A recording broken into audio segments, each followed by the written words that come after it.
Bom dia a todos, como é que vocês estão? Hoje é dia 6 de fevereiro de 2024, por volta de 6h10 da matina.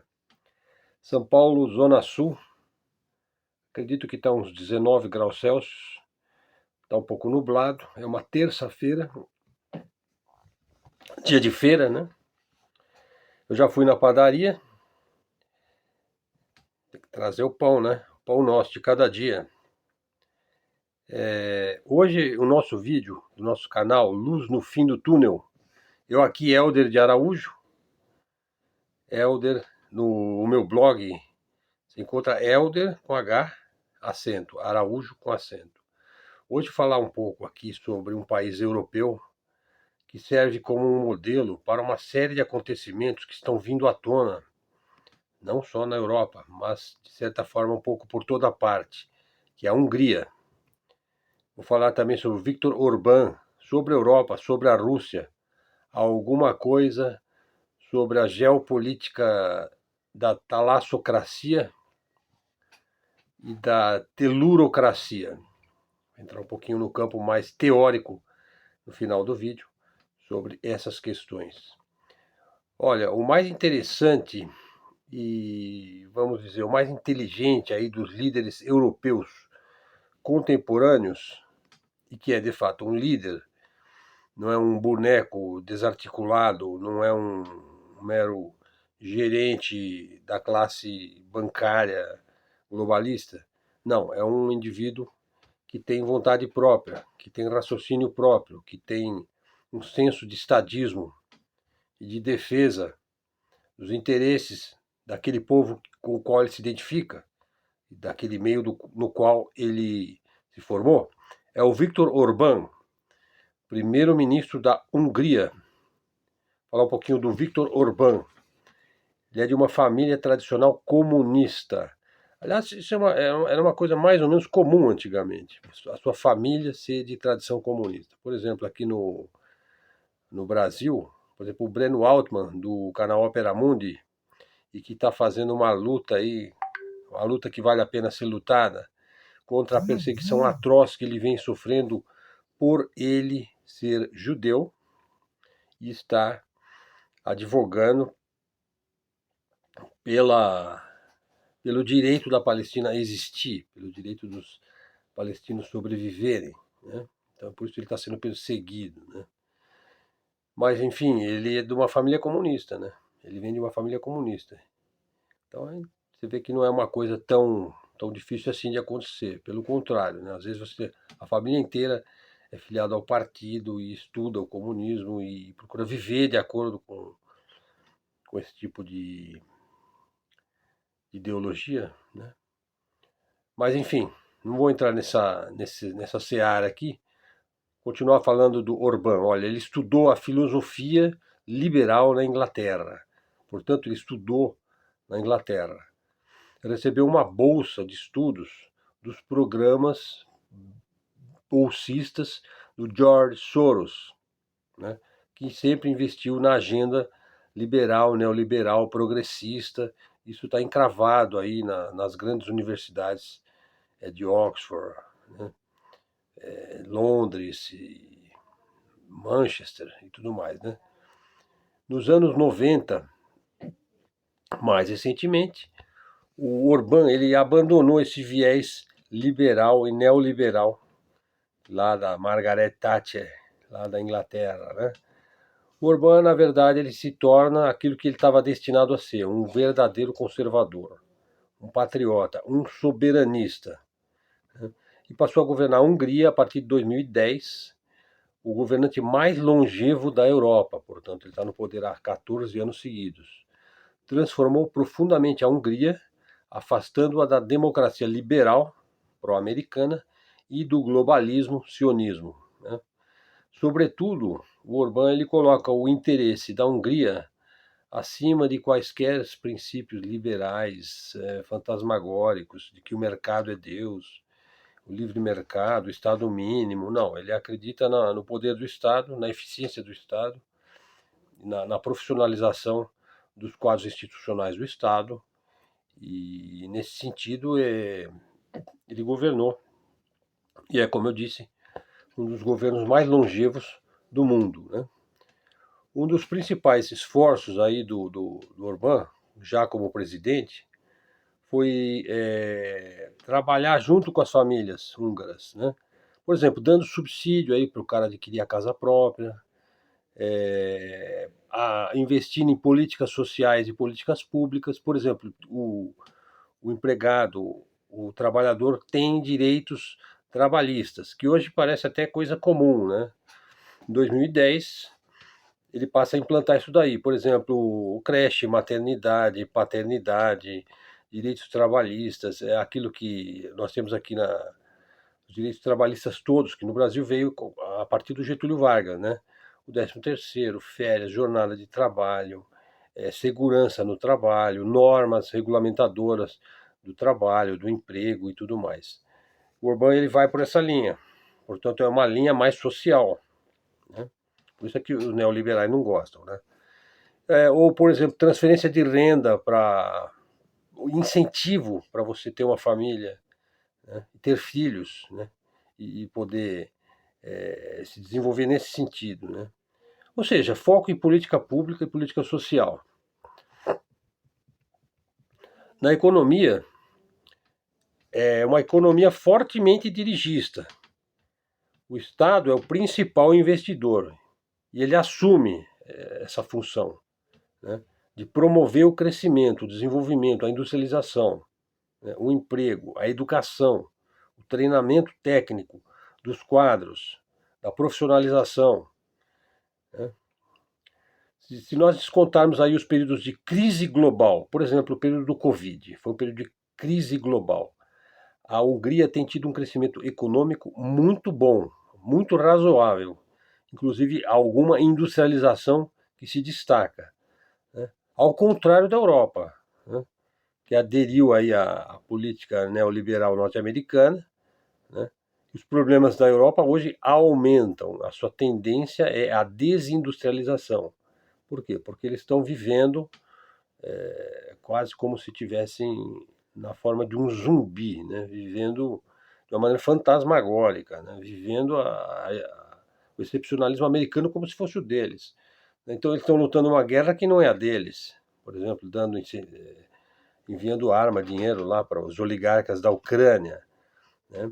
E ao mesmo tempo se voltando contra a Rússia, que sempre foi um excelente aliado da Europa, no sentido de fornecer gás, petróleo, né, barato.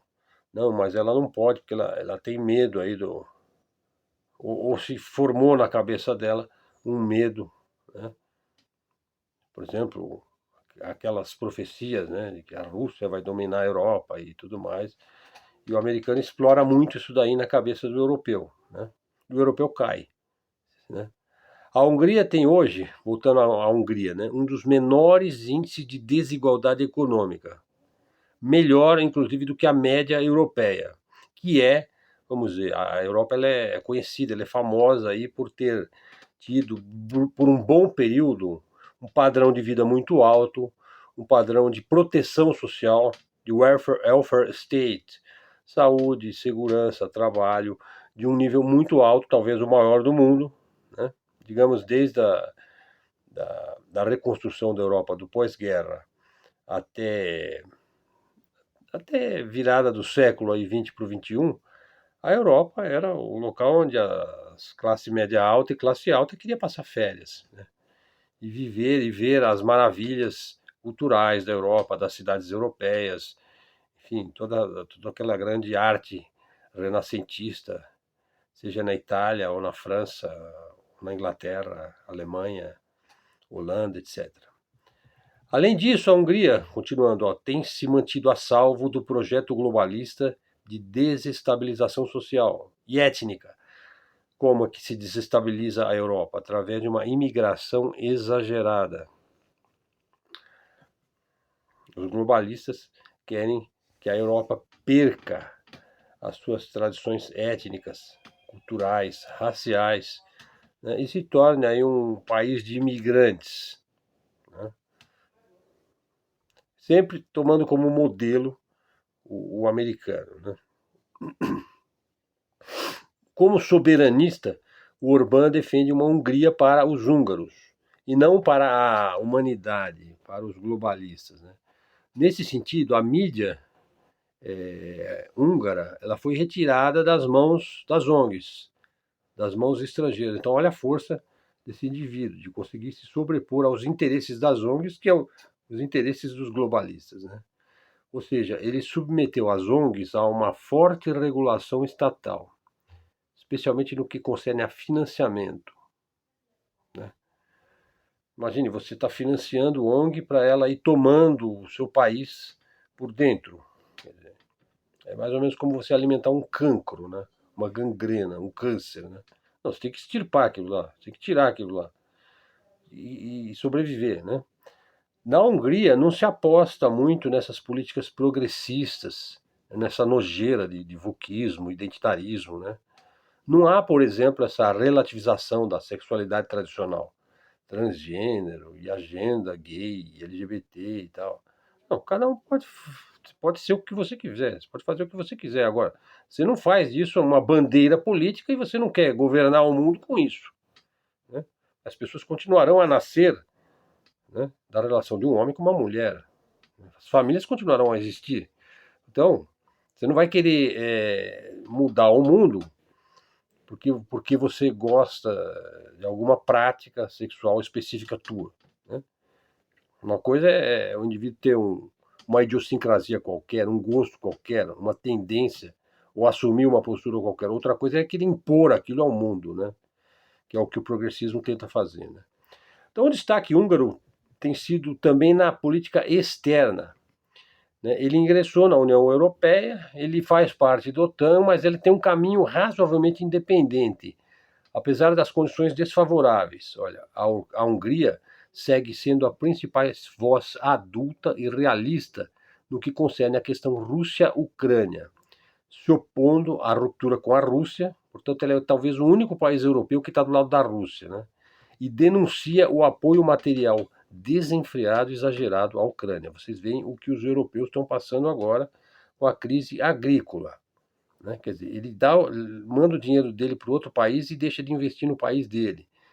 Quer dizer, se isso é uma loucura, então o hospício está vazio, né? Nesse sentido, a Hungria tem dificultado os atos pró-americanos das elites ocidentais contra a Rússia. Ela não adere a esse discurso aí atlanticista, né? Excepcionalista americano, né? A Hungria, então, tem boas relações com a Rússia. Isso aí é um diferencial, né? Por isso é que o Orbán recebe toda essa carga aí de difamação, né, da parte aí da mídia atlantista sionista, né? A Hungria, mesmo sob a ameaça de sanções, ampliou suas relações com o Irã e tem se preparado para integrar-se à Rota da Seda da China. Portanto, é um país diferenciado. Porque, veja, ele é da União Europeia, ele é da OTAN, no entanto, a sua alma é soberanista, né?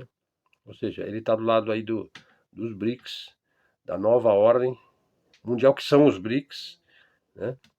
E do lado aí do crescimento da Ásia. Quer dizer, ele é um país europeu que ele está fazendo uma ponte aí. Então pode ser que por aí é que a Europa tenha salvação. Quanto ao Ocidente, considerando as ameaças e conspirações todas, tudo indica que o Orbán está esperando o avanço russo até o oeste da Ucrânia, que a Rússia agora ela vai precisar, vamos dizer, ocupar mais sistematicamente a parte oeste da Ucrânia, até porque os Estados Unidos têm enviado mísseis de longo alcance para a Ucrânia. Então ela tem que intensificar o seu esforço de proteger o território da Rússia, né?